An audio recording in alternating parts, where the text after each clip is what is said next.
consuma y consuma y consuma y consuma, cuando de pronto empezó a llover, a llover, a llover, a llover, a llover, pero era extraño, con sol y lloviendo, y lloviera en cantidades, y empezó a caer agua, se me mojó la droga que tenía, mejor dicho, hasta ahí llegó la fiesta. En ese momento yo empecé a llorar, y en ese momento clamé a Dios. Yo nunca había orado, ni sabía orar, pero yo empecé a llorar y empecé a decirle a Dios que me ayudara. Dios mío, si tú existes, ayúdame.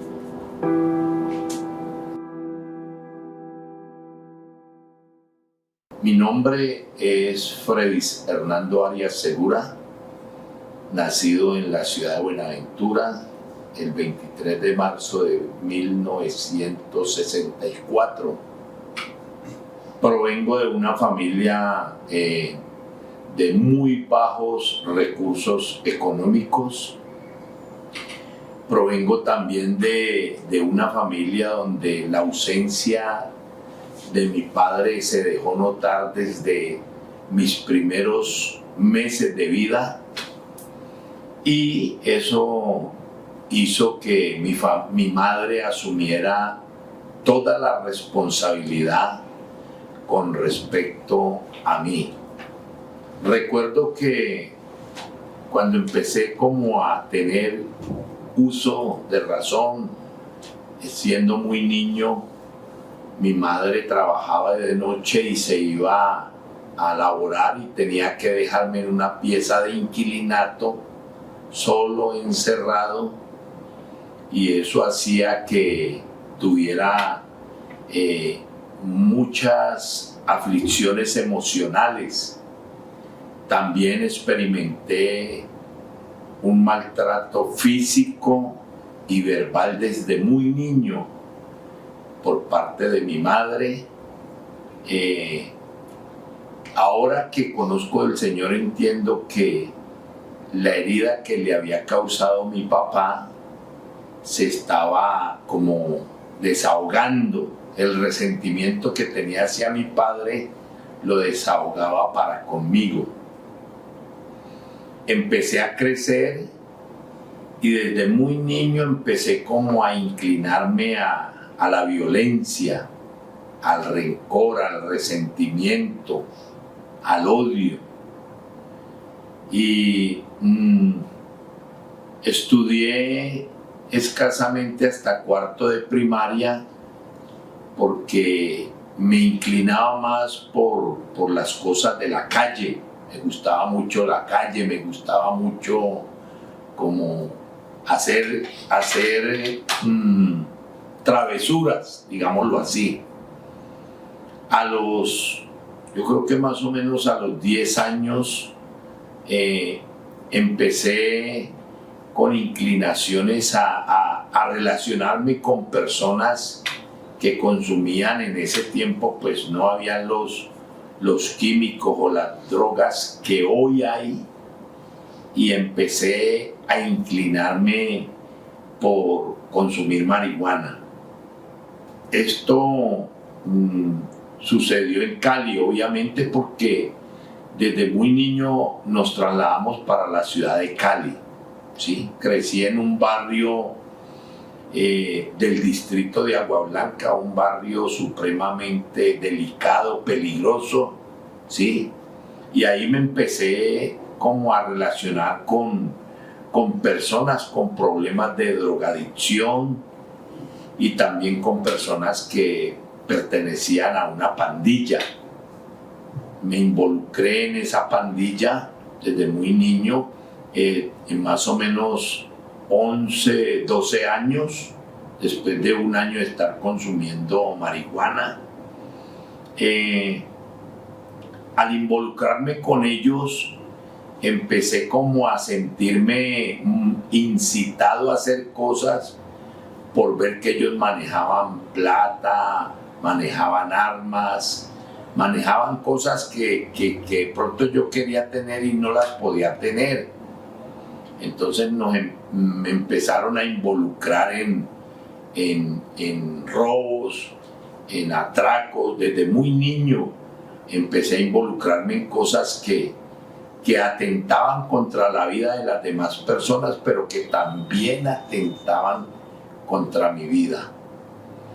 Más o menos en un lapso de 3, 4 años, tal vez un poquito más, 5 años, empecé a consumir bazuco, ¿sí? Y ya empecé a revolverle otro tipo de sustancias a la droga que consumía, y eso me hacía como más audaz, como más atrevido, como más intrépido para hacer lo que hacía. La drogadicción al principio es como una fantasía, ¿sí? Le muestra a uno, o le hace ver, o le hace sentir cosas, o le hace ver cosas que uno al principio cree que son buenas. Es como un espejismo, diría yo, ¿sí?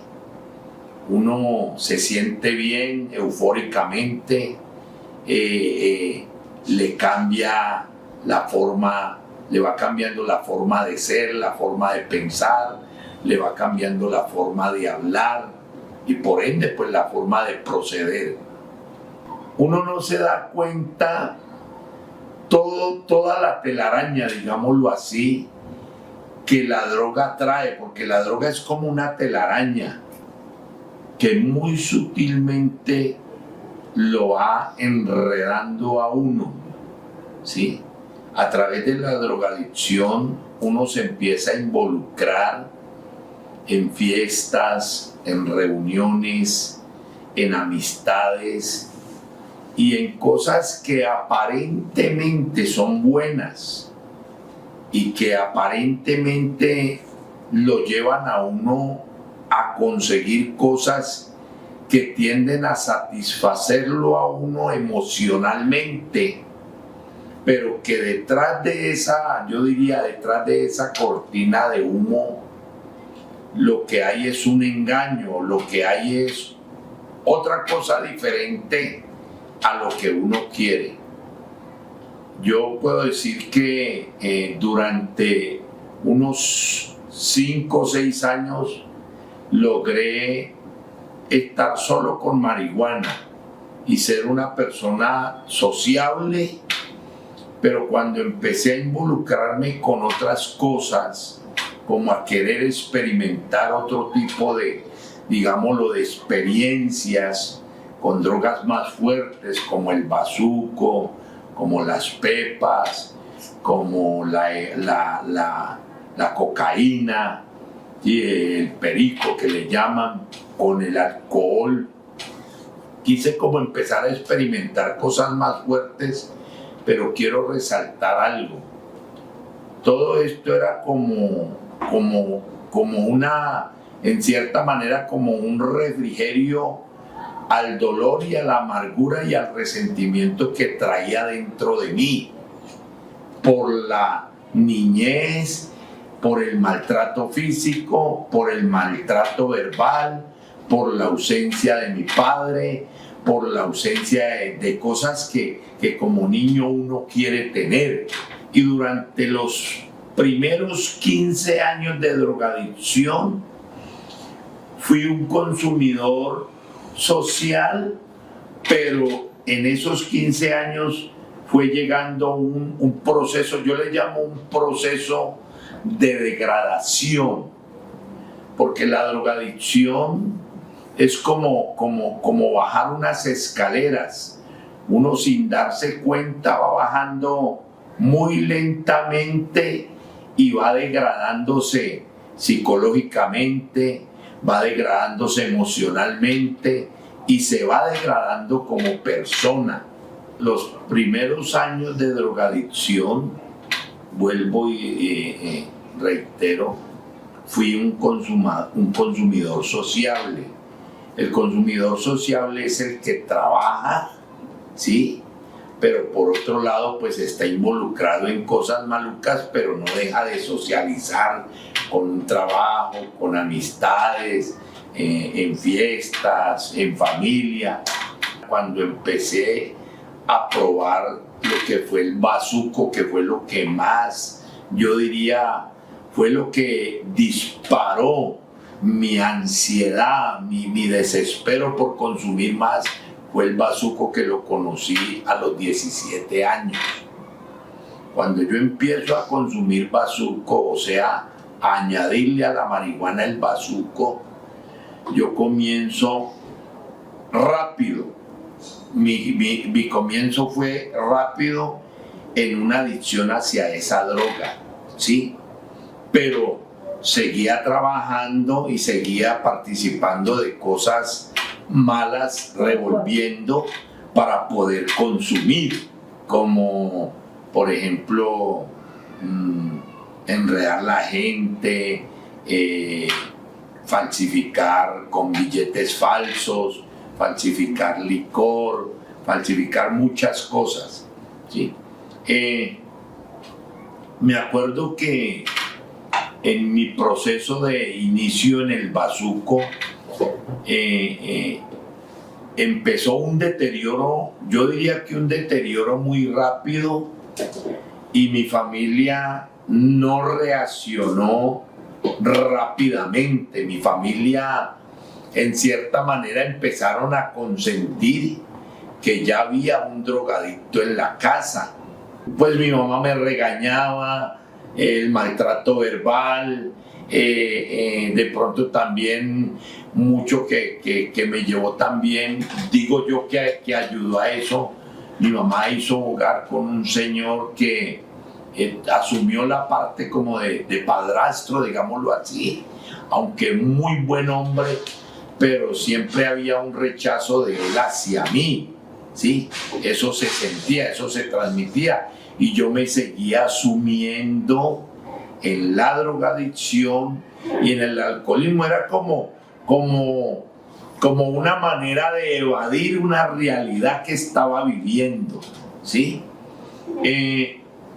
Durante el consumo, yo duro en la marihuana, yo creo que duró por ahí unos 5 o 6 años, ¿sí? Entre el bazuco, el alcohol y otras cosas que yo le metí a mi cuerpo, fueron 9 años, pero siempre teniendo la casa, ¿no? Estando en casa.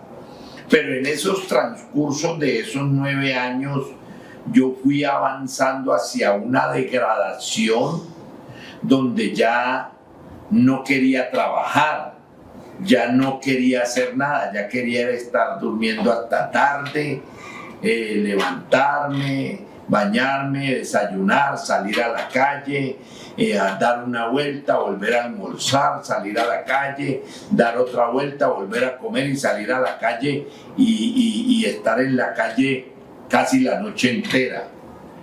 Y en ese transcurso de deterioro, yo empecé a extraer las cosas de mi casa.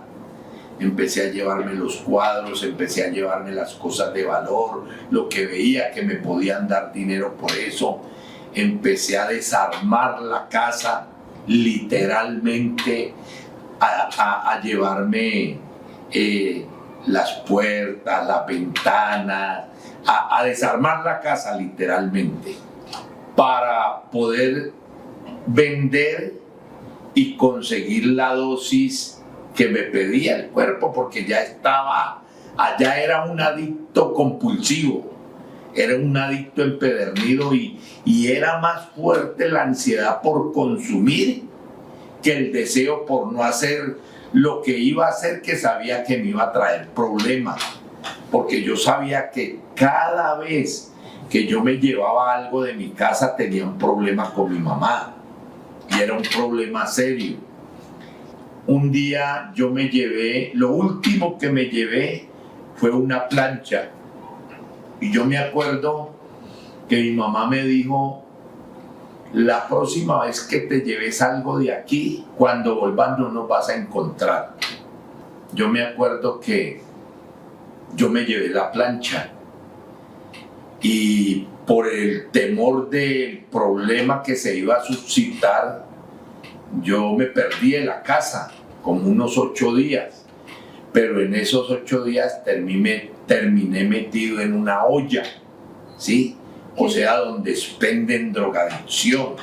Fue donde primera vez yo había entrado a una olla, y yo entré a esa olla y yo me acuerdo que casi no puedo salir de allí, porque salía, robaba en esa olla, y todo lo que uno conseguía lo llevaba para allá para cambiarlo por droga. Cuando yo tomo la decisión de volver a mi casa, porque estaban haciendo una limpieza y habían matado a varios en esa olla. La limpieza son grupos también armados que se encargan de ultimar o de asesinar digámoslo así, a los drogadictos, a personas que están causando daño en el barrio o en el lugar donde viven. Y son personas prácticamente del mismo barrio, ¿no? Entonces yo vuelvo a mi casa por amenazas de muerte, porque sabía que estaban haciendo ese clase de operativo, digámoslo así, de limpieza. Entonces yo vuelvo a mi casa, y cuando vuelvo a mi casa y toco la puerta, sale una señora que yo nunca había visto. Y entonces la señora me dice: a la orden. Y yo le digo: buena, yo voy a entrar. Y me dice: no, usted no puede entrar aquí. Le dije: ¿cómo así? Yo: no, su mamá nos vendió esta casa y ella se fue y esto ya es de nosotros. Yo ese día me llené de más odio, me llené de más rencor, de más resentimiento, y lloré, me senté en el andén, pero mi corazón se llenó de más odio y más rencor y más resentimiento. Tanto que me volví más agresivo, me volví, como se dice, una pesadilla en el barrio, y muy violento, muy, como se dice, quería pelear con todo el mundo. En ese momento yo puedo decir que empieza mi proceso de indigencia, porque ya no tenía dónde ir a dormir, porque ya no tenía dónde ir a comer, porque ya no tenía dónde ir a bañarme, porque cuando la adicción lo atrapa a uno, eso es tan fuerte que todo lo que uno tome en sus manos de valor, así como lo recibe, se va, ¿sí? Se va, no importa si queda en chanclas, no importa si queda en pantaloneta, no importa si queda sin nada. Yo quiero añadir algo aquí antes de seguir, y yo creo que cuando una persona empieza en el camino de la drogadicción, yo digo que hay 4 cosas a las cuales la persona que empieza en el camino de la drogadicción va a experimentar en su vida. La primera, un día llegar a la indigencia. La segunda, llegar a una cárcel. La tercera, una enfermedad psiquiátrica o mental. Y la cuarta, pues la tumba. Esas son las 4 cosas que ofrece el mundo de las drogas, ¿sí? Una vida de soledad, una vida sin sentido, una vida de destrucción, una vida marginado por la sociedad. Porque si hay algo que la sociedad menosprecia, en su mayoría es un drogadicto. La indigencia es algo que puede estar al mes, puede estar a los 6 meses, puede estar al año o puede estar a los 5 años. hablando de la indigencia. En el caso mío yo me demoré 15 años para empezar mi proceso de indigencia, ¿sí? Pero eso es un proceso de degradación, no llega así de una, es un proceso muy lento de degradación, que por eso el adicto no lo percibe, no lo nota, ¿sí? No lo entiende, no lo comprende. Entonces, en ese proceso donde yo quedo sin hogar, donde ya quedo sin dónde ir, sin dónde descansar, entonces, ¿qué hago? Caminar la calle, dormir en un andén, dormir en un zaguán de una casa, de pronto un día un amigo me dio dormida, de pronto un día amanecí en la olla, pero empieza un proceso donde uno es calle, calle, calle, calle y calle. Y ahí es donde viene el deterioro. Primero, el deterioro físico, no hay donde bañarse. Segundo, por la alimentación, porque el drogadicto, cuando es compulsivo, puede tener la plata que tenga en el bolsillo, él prefiere consumir y aguantar hambre, porque la misma droga le quita el hambre. Uno no quiere sino estar bajo ese efecto de ese fármaco, digámoslo así, ¿sí? Entonces, mi proceso de degradación en la indigencia fue de 5 años, ¿sí? Durmiendo en la calle, viviendo en la calle, comiendo, robando, andando aquí, andando allá. Pero llega un punto donde ya uno pierde todo interés. Ya no importa cómo la familia lo vea, ya no importa cómo la gente lo vea a uno. Uno quiere andar en lo de uno, en la drogadicción. Uno no ve, uno no oye y uno no entiende. Quiero mencionar que yo tengo 4 hijas que ya son mayores, ¿no? Pero que en mi tiempo, cuando andaba en esas locuras, pues nunca me hice responsable de ellas, nunca, ¿sí? Ya estando muy mal en las drogas, una de mis hijas vivía con mi hermana la crió, se puede decir, y cumpliendo los 15 años, yo llegué totalmente drogado a la fiesta y desnudo.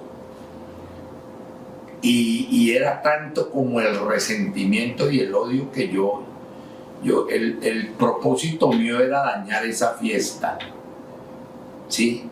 Y yo me acuerdo que mi hija llorando me decía: ese es el regalo que usted hoy me va a dar en mis 15 años, que usted venga a dañarme lo que usted no me pudo dar y me lo está dando mi tía, o sea, mi hermana, y el esposo, y usted me lo venga a dañar.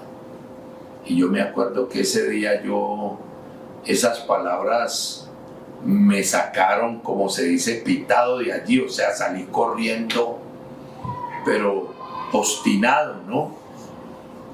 En ese proceso de indigente, yo empiezo a hacer muchos daños en el barrio, ¿sí? Los bombillos, los plafones donde van los bombillos, las materas, me metí a las casas, que la bicicleta, que dejaron una casa vacía, y no me... bueno, hacer daños en el barrio, ¿sí? Pero daños significativos, daños que causaban mucha rabia a las personas que se los hacían. Y eso hizo que empezaran como a perseguirme para ultimarme, para matarme. Yo me acuerdo que hubo un lugar, un lote vacío, donde yo hice un cambuche Y en ese cambuche yo me metía a dormir cuando ya me sentía acosado de sueño, donde ya me vencía el cansancio. Pero en los días que empezaron, como que yo empecé a sentir que me andaban buscando para matarme, yo me subía hacia la galería tipo 6 de la tarde y no volvía sino hasta el otro día, de día. Y en varias ocasiones, más o menos unas 3 o 4 veces, avaliaron el lugar donde yo dormía pensando que yo estaba allí, pero nunca pasó porque yo no estaba allí. ¿Sí? Llegué a alimentarme de las canecas de la basura, llegué a coger sobrados de los restaurantes, a pedir sobrados, llegué a comer comida ya podrida, digámoslo así, ¿sí? Yo puedo decir que yo estaba loco, yo estaba demente. Yo hoy puedo testificar eso. Y en una ocasión, ya más o menos 5 años de recorrido, no sabía nada de mi mamá. Mi mamá sí había ido para otro barrio, no decía a nadie dónde estaba. Yo nunca supe para dónde se había ido mi mamá, ¿sí? Ya totalmente acabado, sin ropa, en pantaloneta, en chanclas, sucio, sin dientes, con el pelo largo, barbado, oliendo feo. Me acuerdo que llevaba más o menos unos 3 días consumiendo, ¿sí? Consumiendo de seguido, no comía, sino que yo quería como morirme de una sobredosis. Y yo me acuerdo que ese día yo me metí a ese cambuche como a las 3 de la tarde y estaba haciendo un sol. Y consuma, y consuma, y consuma, y consuma, cuando de pronto empezó a llover, a llover, a llover, a llover, a llover. Pero era extraño, con sol y lloviendo. Y lloviera en cantidades. Y empezó a caer agua, se me mojó la droga que tenía, mejor dicho, hasta ahí llegó la fiesta. En ese momento yo empecé a llorar.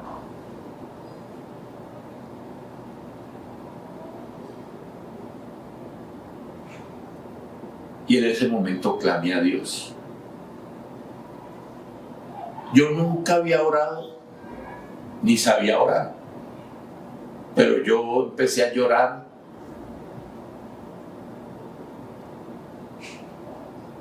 Y empecé a decirle a Dios que me ayudara. Dios mío, si tú existes, ayúdame. Porque yo siento que me voy a morir y no quiero morir. Dame una oportunidad, Señor, y haré lo que tenga que hacer.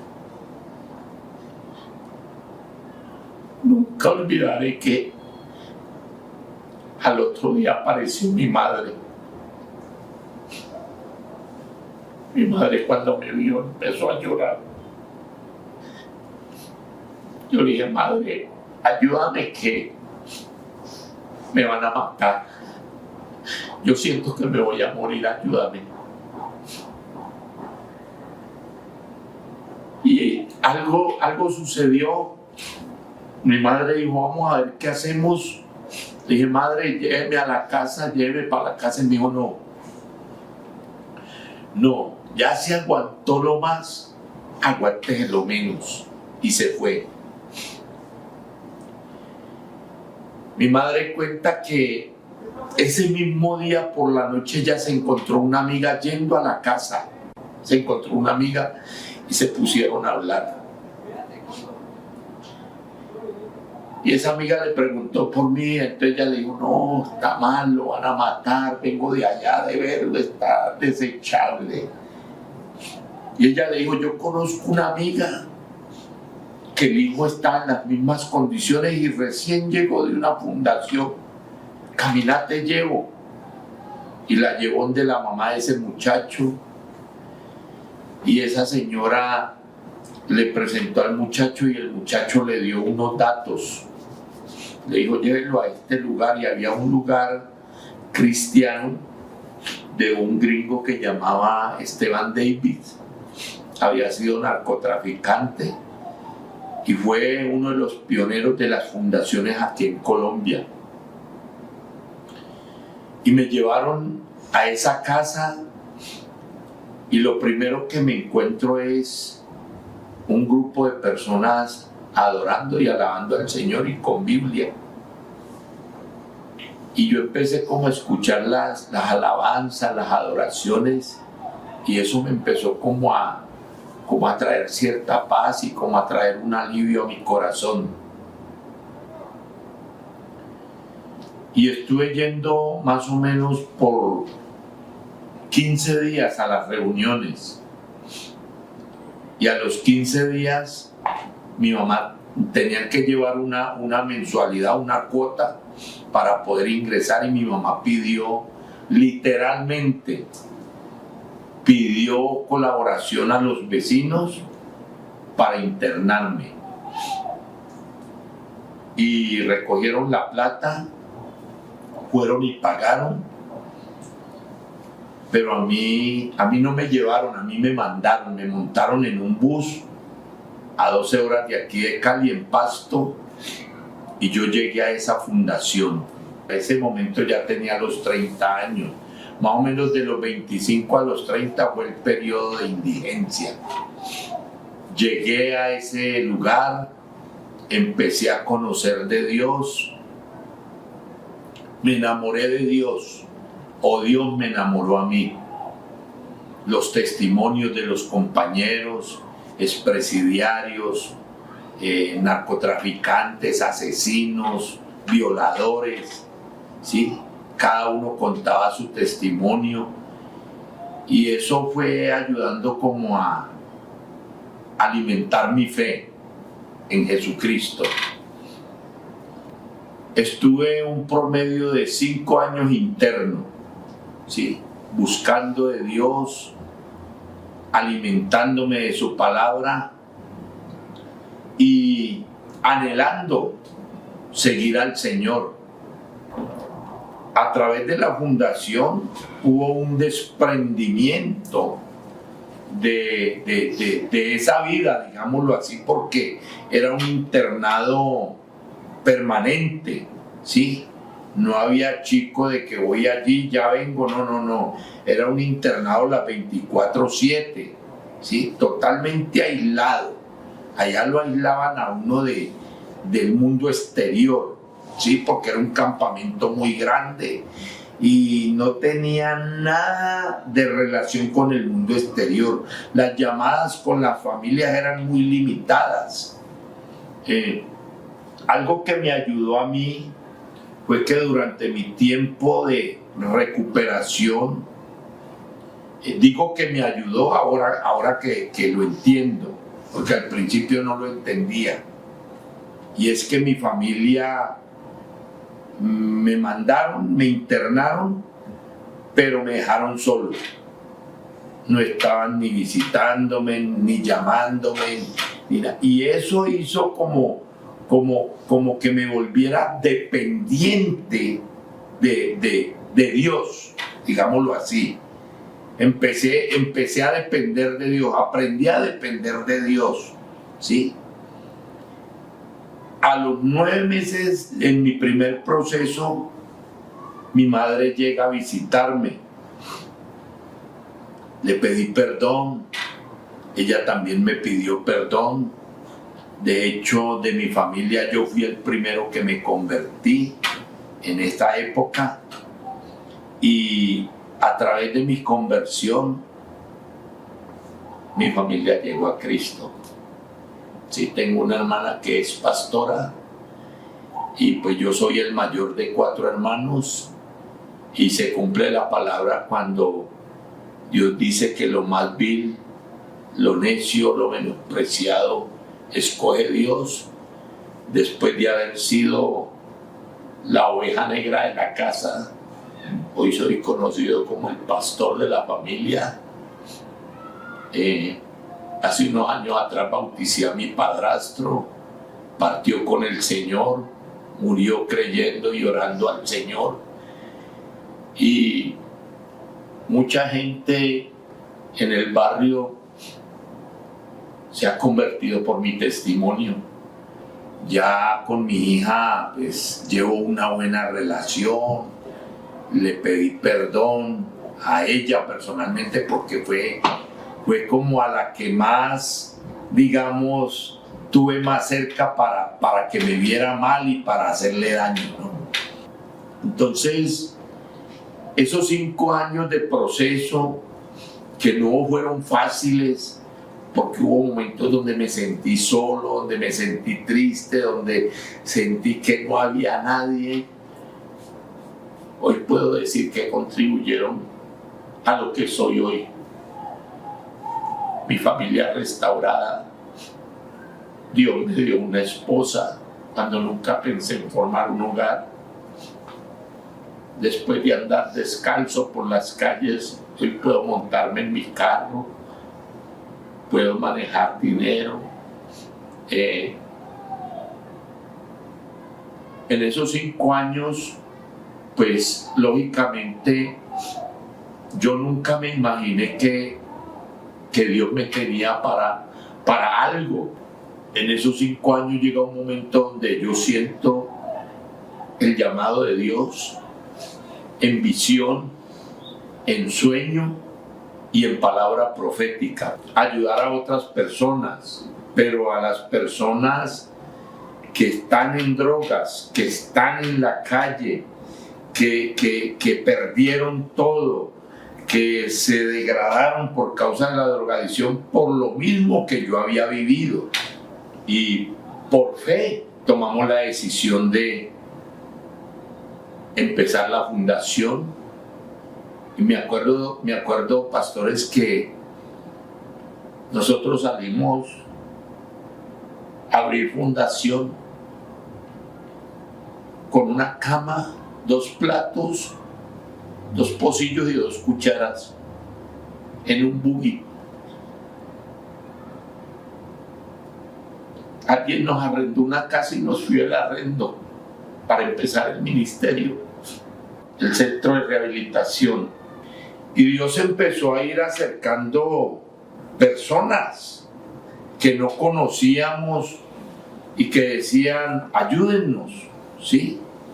Yo quiero restaurarme, yo quiero irme para su centro, porque nosotros salíamos con mi esposa a predicar la palabra, hacíamos unas casitas en madera, salíamos a vender al centro y personas que nos encontrábamos con problemas de drogadicción les predicábamos y entonces había el que nos decía, me voy con ustedes, pero ya, caminen. Y entonces los montábamos en el bus, nos tocaba viajar en bus. Y así fue que el ministerio empezó a ir floreciendo, ¿sí? Ya son 25 años, tiempo completo, sirviéndole al Señor, ayudando a las personas con problemas de drogadicción, ayudando a las personas más necesitadas. Nuestra inclinación está a las personas de más bajos recursos, a las personas más marginadas, personas que no poseen los recursos para pagar, digámoslo, para pagar una cuota, ¿sí? Alta, porque normalmente los centros de rehabilitación se caracterizan por cuotas muy altas y por matrículas, y el llamado de nosotros con mi esposa es precisamente como ir a las personas de más bajos recursos, ¿sí? Para brindarles la ayuda. Tenemos un lugar donde también los llevamos, los aislamos totalmente del mundo exterior, durante un periodo de tiempo que nosotros consideramos que es como prudente, y es el periodo de 1 año, ¿sí? En ese lugar, Dios ha acercado a personas de ministerios de otras naciones, de otros países, y uno de esos ministerios que nos ha bendecido es Corazón de Dios, con la pastora Alison y el pastor Chris. Y son ministerios que se han acercado, primeramente espiritualmente nos bendicen por la palabra que traen, pero también nos han bendecido con donaciones, como las herramientas que nos donaron para la carpintería, donde tenemos personas que trabajan la madera, ¿sí? Que tallan la madera, que hacen artesanías en madera. Tenemos los diferentes talleres, tenemos el taller de soldadura eléctrica, tenemos el taller de artesanía, tenemos la fábrica ahora estamos fabricando camabases en madera, tenemos el lavadero de carros, tenemos las herramientas para el embellecimiento de los autos, tenemos la agricultura. O sea, dentro de nuestro proceso, la base principal es la teoterapia, la palabra. Somos una fundación cristocéntrica, ¿sí? Somos una fundación que nuestros fundamentos son la palabra, ¿sí? Pero en cuanto a las terapias ocupacionales, tenemos los diferentes sitios de trabajo donde diariamente estamos ocupados, tenemos a nuestros muchachos ocupados en el ejercicio de aprender algo, ¿sí? Y en ese proceso del año que nosotros recomendamos, nosotros estamos con mi esposa las 24 horas con ellos allí, comemos allí, vivimos allí, celebramos allí los diciembre, los cumpleaños, las fiestas de la madre, las fiestas del padre, los cumpleaños de ellos. Y esto es como el resultado, yo lo veo ahora sí, de lo que yo viví para ahora estar dando lo que estamos dando. Hoy puedo ver que la decisión que tomó mi madre no fue para mal. Hoy puedo ver que fue una bendición. Como dijo José, no fue ella, ella no lo hizo para mal, ¿sí? Eso, aunque fue para mal al principio, Dios lo encaminó a bien. Hoy nuestra fundación le presta, digámoslo así, la ayuda a personas que salen de prisión, a unas personas que están en prisión y piden el beneficio de fundación por cárcel. Hacemos las gestiones necesarias para que la persona sea trasladada a nuestra fundación, pague allí su cuenta con la justicia, pero sobre todo nuestro objetivo principal es que conozca de Cristo, que conozca del Señor, que sepa que hay alguien que lo quiere liberar, que lo quiere restaurar y que lo quiere usar. Eso es lo que Fundación Piedra de Ayuda está haciendo y seguiremos haciendo, porque creemos que fue Dios el que nos llamó a esta tarea. Creo que la restauración de una persona debe ser cristocéntrica, teocéntrica, porque el problema de la humanidad no es solamente drogadicción. El problema de la humanidad en el corazón del hombre es estar apartado de Dios. El pecado, la maldad, el odio, el rencor, el resentimiento, el orgullo, la envidia, los celos, la amargura, la drogadicción, todas esas cosas que afectan la vida espiritual y por ende la vida emocional de cada persona. La palabra dice que apartados de Él, nada podemos hacer. Si fuera solamente por la droga, pues hay personas que dejan la droga sin tener necesidad de conocer del Señor. ¿Sí? Yo creo que esto va más allá. Todo lo que se mueve en el mundo es espiritual. ¿Sí? Lo natural es algo que se ve, pero lo espiritual está detrás de lo natural, y todo lo que este mundo genera es espiritual, y lo espiritual se debe combatir con lo espiritual. El reino de las tinieblas es espiritual. Yo ahora entiendo que lo mío era espiritual. Ese deseo, ese odio, ese resentimiento, ese orgullo, esa amargura y ese deseo por la droga, eso era algo esclavizante. Creo que es a través de Jesús, porque dice la palabra que y conoceremos la verdad y la verdad nos hará libres, y la verdad está en Jesucristo a través de su palabra. ¿Sí? Yo creo que sin Jesús, como dice la palabra, sin Jesús no hay esperanza. ¿Sí? Esto yo lo puedo testificar porque yo lo he experimentado, yo lo he vivido y he visto la mano del Señor no solamente en mí, en mi familia, sino también en la cantidad de personas que llegan a nuestro centro de restauración. Bueno, yo creo que hablando de consejo, yo empezaría con los padres. ¿Sí? Primero, yo creo que los padres son responsables de estar muy pendientes del comportamiento de sus hijos.